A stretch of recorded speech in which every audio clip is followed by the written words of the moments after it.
Hey everyone, Jim Williams and Amadeus here with you on Champions League weekend, and it's finally here, Amadeus. Plane that flew right by you there, and quite, quite, quite the interruption there. So be careful, don't get hit. Um, Inter Milan, and of course, it's going to be our friends at Man City. Man City was the 2021 runner-up, and Inter Milan has won this thing what 4 times now. Yeah, they've definitely won a few times. As we touched on, the Italian teams tend to do well in Champions League, but not so Yeah, well in Europa League. So hey, if you're going to win one, the Champions League is the one I would take. Not a bad piece of hardware there. The details. Those of you here in the United States, and you give me the ones going on in Canada. Most of you who tomorrow afternoon will be able to see the game. Um, and of course that will be on CBS and also on Paramount Plus. Here in the United States, if you stream it, it's on Paramount Plus. If you're on linear television, it is on CBS. They plan on 7 hours of very intense, breaking everything down, and so it should be a lot of fun. Um, City has been banging on the door here for quite a while, but they haven't gotten it, and we'll have to see what goes on. Coach Pep and that group they've done a lot. They've won the Champions League. I'm sorry, the Premier League, and they've done well to get to the finals. But as you say, Amadeus, Inter Milan is not to be trifled with. yeah, I definitely wouldn't. I wouldn't count Inter Milan out of this matchup for sure. They are a very stingy team with their defense. They only rock a three. They usually rock a 3-5-2. So they have Mhm. those five midfielders and the three center backs. But the thing is, so they have Dumfries on the right mid, and I forget who it is on the left mid, but it might be Demarco. But they play more of as a wing back situation. So they're very tough to score on because it really it's a 3-man back line that turns into a 5-man back line, and Right. you have a lot of box to box midfielders that are willing to go the distance, get put in the offensive effort, but also come back and help out on defense. So they're definitely going to be, and knowing Man City has the scoring power, they're obviously the big favorite in this game. Inter Milan's going to probably implement more of a defensive style of play. And they're probably going to be thinking in their heads, if we can get to the 60th, 70th minute still tied 0-0 or even tied 1-1, something like that, Mhm. we have a shot here because all it takes is a late mistake. Sometimes defenders switch off in those last final 10 minutes, right? The fatigue wears down mentally. So that's exactly how they're probably going to play this game. Is let's see if we can survive 60 minutes, and if Well, we can get to that final third. right to your point. Usually in these games, it's one of those late goals, and 9 times out of 10, it's one of those situations where you're looking up and it's just a mental mistake. But it's a mental mistake in large part because these guys are exhausted and they've been playing at the highest level. They realize this game is a game that over 1 billion people around the world are watching. And it means a great deal of money specifically to them. So, sometimes you can think you did something great, and all of a sudden you see the guy going by you with the ball, and they're like, oh, it's too late now. Um, there was what the coaches were saying. Let's go with Pep in Manchester City. When you reach the final of the Champions League, you have to celebrate. A final against an Italian team is not always the best way to celebrate. Honestly, Inter are competitive.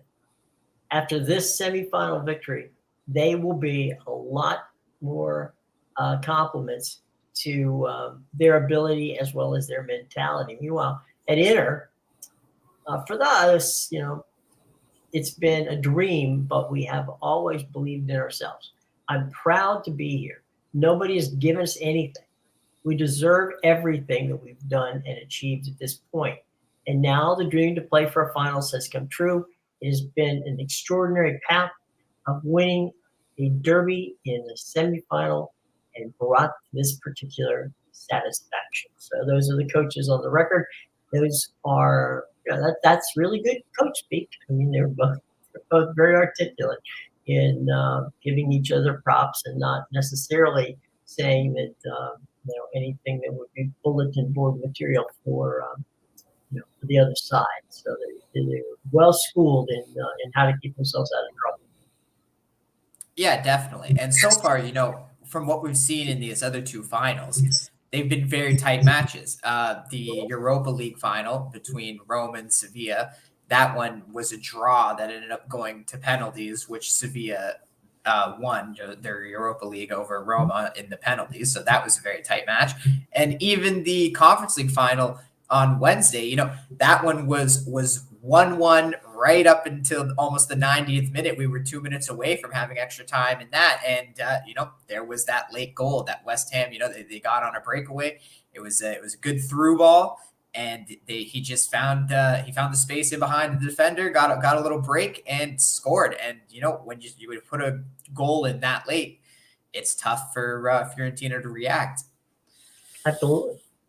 And, it's one of those things where now when we were talking yesterday, do you think that when you're just talking about Inter with the playing with what in essence becomes 5 defenders, is an Inter from the Inter standpoint, are they playing for an overlap goal, or are they playing to keep this thing as close as possible and maybe even take them into extra time?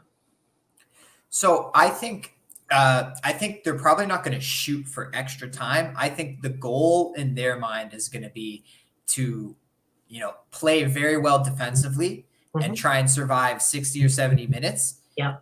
But I think at the same time, within those 6, so I think by the time they hit to the 60, 70th minute, they'll probably start to make subs. I wouldn't be surprised if Dzeko and Lautaro Martinez start as the strikers. And then if they're still tied when we get to that 60-minute, I could see Lukaku coming on and being a real difference maker in that last 20 minutes. And I could see Inter Milan going for it as Man City, tires down. Obviously, they have a very deep bench, so they'll be able to make subs themselves. But at the same time, I think in that 60 minutes, so I think Inter Milan will try to be more defensive. But at the same time, they're going to come in playing that defensive style, knowing Man City's going to try and dominate the possession, and they'll be trying to strike them on the counterattack.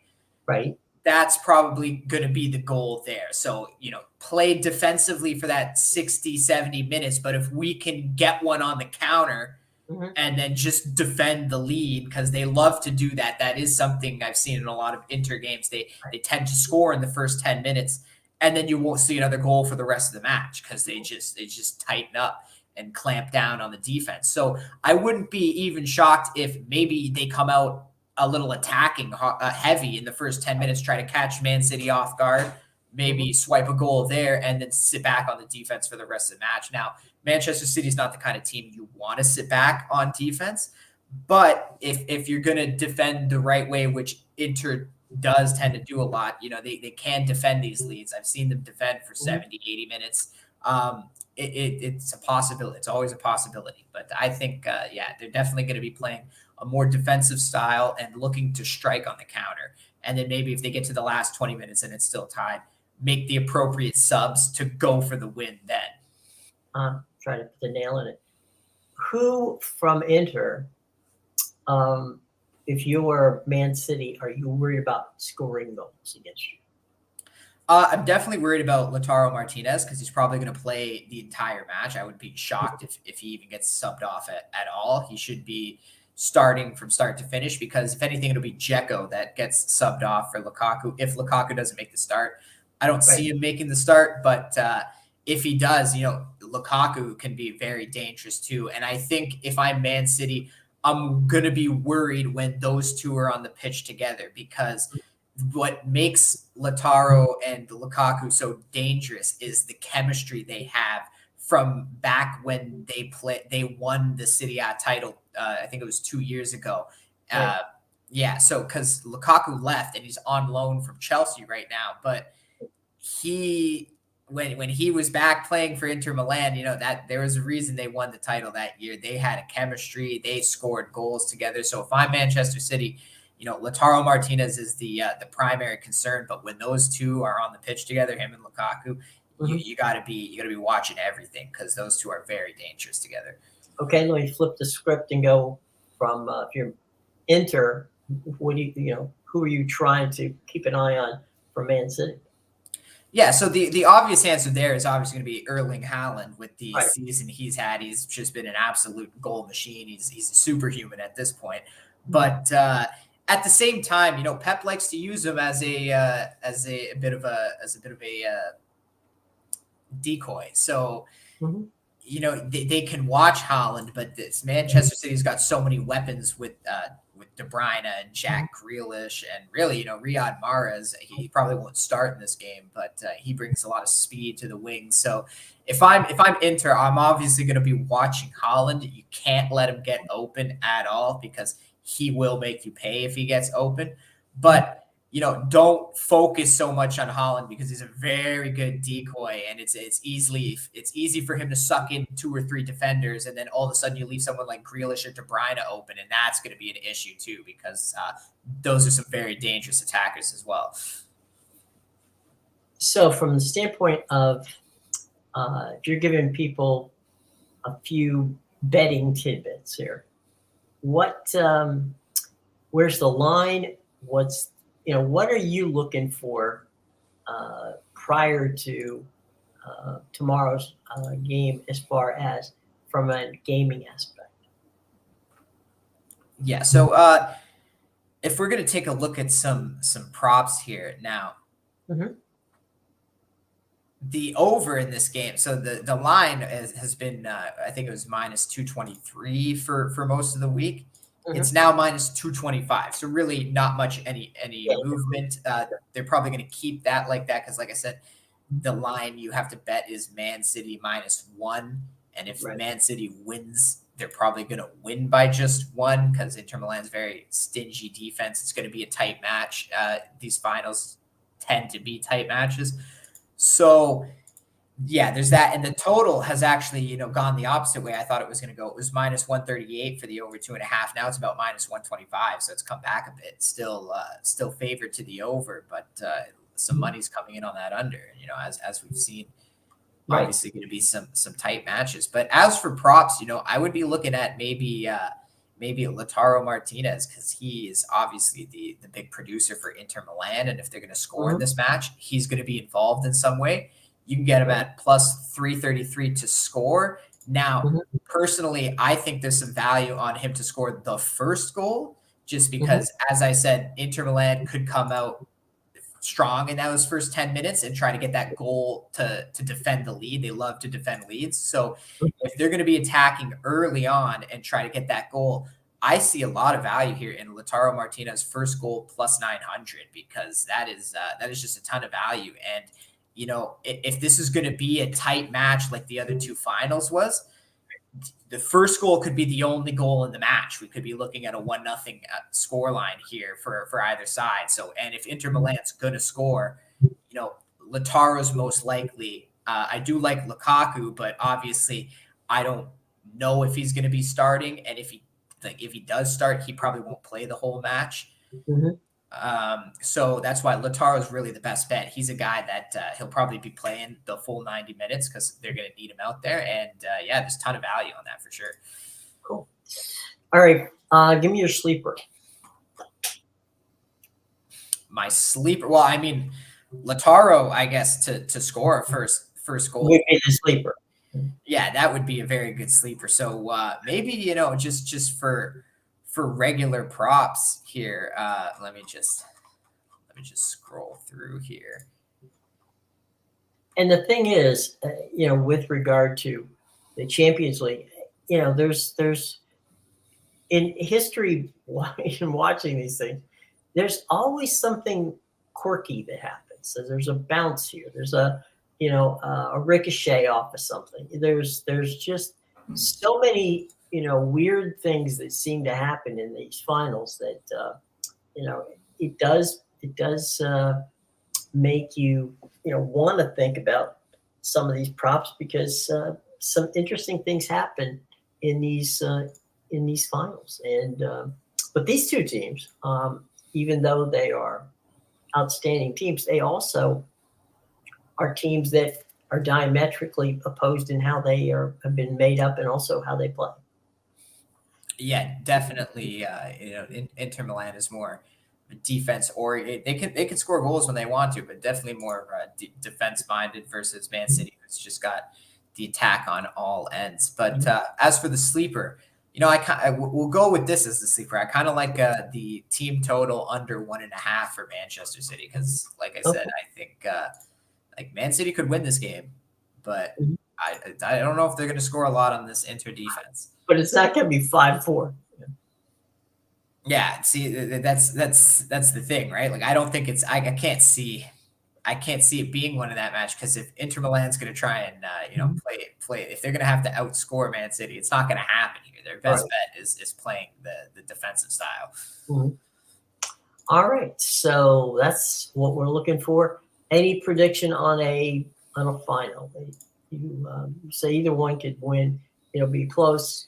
I'm gonna go with Inter. I'm gonna go Inter by. I'll take that 1-0 game. You'll take the Inter 1-0. All right, I like that. I'll go Inter with you too because Man City's the big favorites. They're the obvious choice here, but Man City has been the obvious choice and the big favorite for the last 10 years in this competition, and it hasn't panned out for them. So we'll see. They've already got 2 out of 3 of the treble, but sometimes the pressure can mount.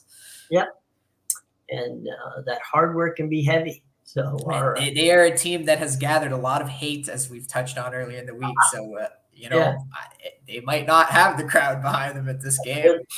They're the black hats going in. They are definitely the bad guys. Big news, obviously, here in the United States and the MLS, and that is, of course, Lionel Messi, who will be playing for Inter Miami, which is David Beckham's team, and a very interesting and complex deal where he is going to get paid, but some of the money, an undetermined chunk of it, is coming from Adidas, and also Messi will receive a percentage of the Apple TV subscriptions that are brought in through the MLS. So that's a very complex and interesting. It sounds like you just bought the MLS here, or the MLS sold to get him. Right. They basically, wrote him a check, which no one will ever know what it is. Now, we know for a fact they turned down that's right, ladies and gentlemen, $400 million to play in Saudi Arabia for one of their teams. But he's coming to Miami, and he's going to play for Beckham's team. Now, I thought it would be fun to look at some of the former players that have come and been very productive in Europe, but have come over here to try to help leagues. So, if you don't mind, I'm going to go through a list and we can chat about that for a second. Yeah, for sure. The first one has got to be Pele. All right. Now, when Pele came to the NASL, he started working on covering his game. He can't even pronounce them anymore. Pele was 34. Okay, so you could say he was definitely past his prime, but Pele wasn't really past his prime because he scored 64 goals in 3 years, which would lead you to believe that he was not past his prime. He was able, because of what the Cosmos did and how they worked it with him, to not run up and down the field, but certainly take his rest when he needed it. But he was clearly effective, and certainly from the Cosmos thing. And I contend this to my dying day, that if the NASL hadn't been so stupid with regards to expanding so much and so quickly and watering down the competition, they could have had a professional league that would have rivaled the Premier League in the amount of players they could have brought here if they hadn't gotten greedy and Gulf and Western, basically blew this thing out of the water by putting everybody on that they could get their hands on the Cosmos, which, didn't help when you're going to play a team in Memphis or in Chicago. So Pele would have been the first. Now Beckham got here, and to be honest, I don't know how much Beckham moved the needle. He is a guy who was. It just, to me, it was like he was a star. Everybody liked him. Everybody wanted to go see him. He was more of a celebrity than someone who, he would draw a crowd that was not a soccer crowd, which is good. You want to do that. You want to get your casual people in there. But did you see any of Beckham's work when he was playing? Yeah, I think I was very young when he came over to the Galaxy and played. So I didn't get to watch too much. I would have been like something, I think like 7 years old or something like that. But you're making me feel really old. Okay, fine. But no, I definitely I do remember. I remember those days because I had the David Beckham ball, and I totally agree with you. He was basically, because he had that movie Bend It Like Beckham. He was pretty much a celebrity, and then when he finished his career at the Galaxy, he bought Inter Miami, obviously. So it was something about, I think, when he was done his career playing, he wanted to come to America and just, I guess, enjoy life. So, he enjoyed his time at the Galaxy. Then now he decided, I guess, to move to Florida or wherever he lives and own. I would assume he's got to live in Florida if he's owning the Miami. But he actually has a house in an area where his new neighbor's Tom Brady. Oh, there you go. But yeah, see, so I totally agree with you from that aspect where he kind of was more like, let's just enjoy life at this point. Right. Well, and he signed a lot of autographs and did a lot of, he probably, to be honest, he probably made more money being a celebrity and being in commercials and all kinds of stuff than he ever would have made playing, certainly at that point in time in the MLS, because the MLS is still, relatively a new product, and the LA Galaxy was certainly trying to find footing in that regard. Franz Beckenbauer. Now, Beckenbauer came over not long after Pele, and actually it was in '77 when he came. And of course, he played for the Cosmos. I did the games. I watched those games. Obviously, as a director and producer of MLS. I'm sorry, of NASL soccer. Beckenbauer to me was the most fluent player I've ever seen. I've never seen anybody who made difficult things look easier than Franz Beckenbauer.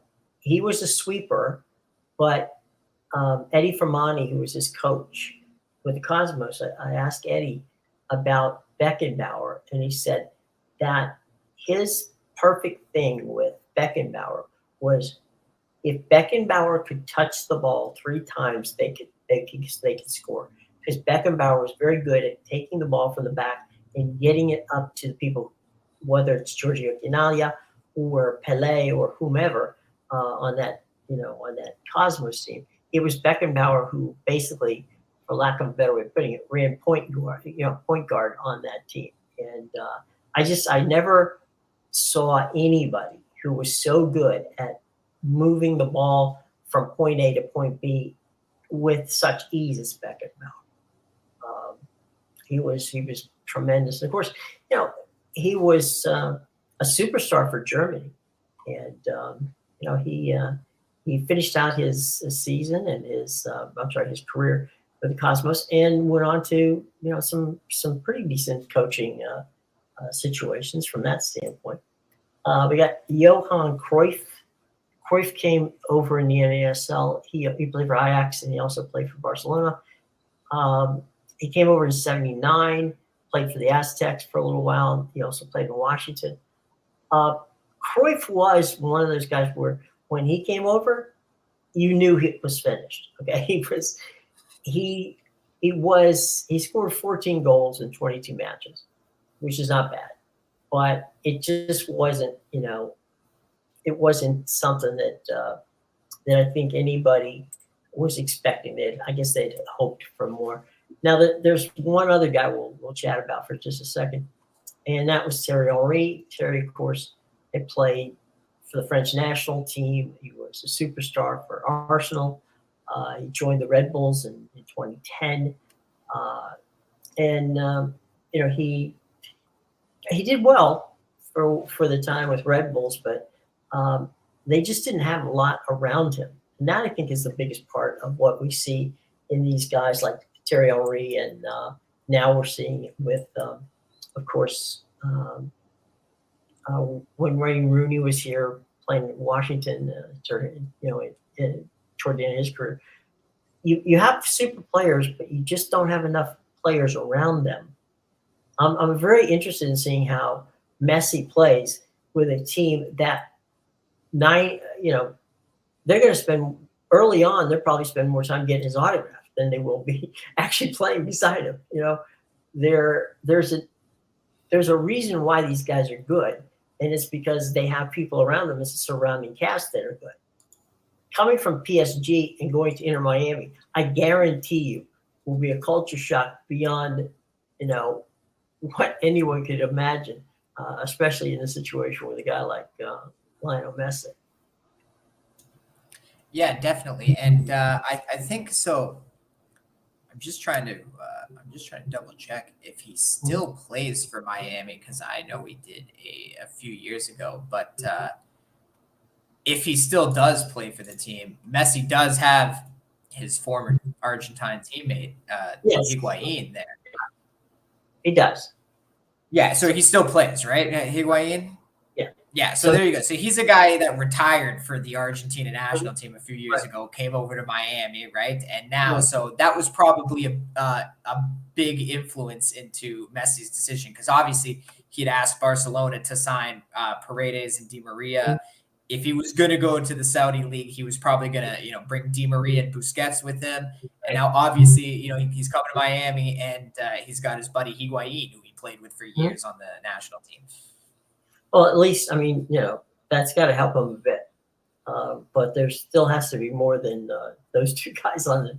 But you know what? I hope that he does well, because it's good for soccer. It's good for the MLS if you start getting superstars to play well. I'll say this: there was not a game that Wayne Rooney played for DC United where he dogged it at all. I gave him tremendous credit for, just literally laying it all out there for 90 minutes every time the ball rolled onto the pitch. He was, and now he's a coach at DC United, but he never really cheated you. You saw Wayne Rooney at Wayne Rooney's best, and I think that was, he was one of those kind of lunch bucket guys, right, where he just basically would show up and you just point him over there and say, "Here's what we want you to do," and boom, he's gone. So I was impressed with Rooney's ability to play and to have fun with it, and to actually, to be very honest, make the players around him much better. So I guess that's why he became a coach. He was a coach on the field, certainly from that standpoint. All right, well, we're rolling toward the end of the program, so let's real quick. Now you, my friend, even though I said otherwise, you nailed it. Miami, the Florida Panthers, I should say, the Miami Panthers. The Florida Panthers, which happen to be near Miami, came out and just knocked off the Vegas Golden Knights. So, yeah, they needed the overtime for it, but now that they got the taste of a win back in their mouth, I wouldn't be surprised if they come out a little hungrier. Obviously, they don't want to go down 3-1 going back to Vegas, so I think you're going to see another win from them in Game 4. But Bobrovsky played a lot better in that game too. And then you've got, speaking of Miami again, this time it's the Heat, and the Heat found out that not scoring in the fourth quarter is not a good situation for them. I think Miami can win, I don't think they can win the title.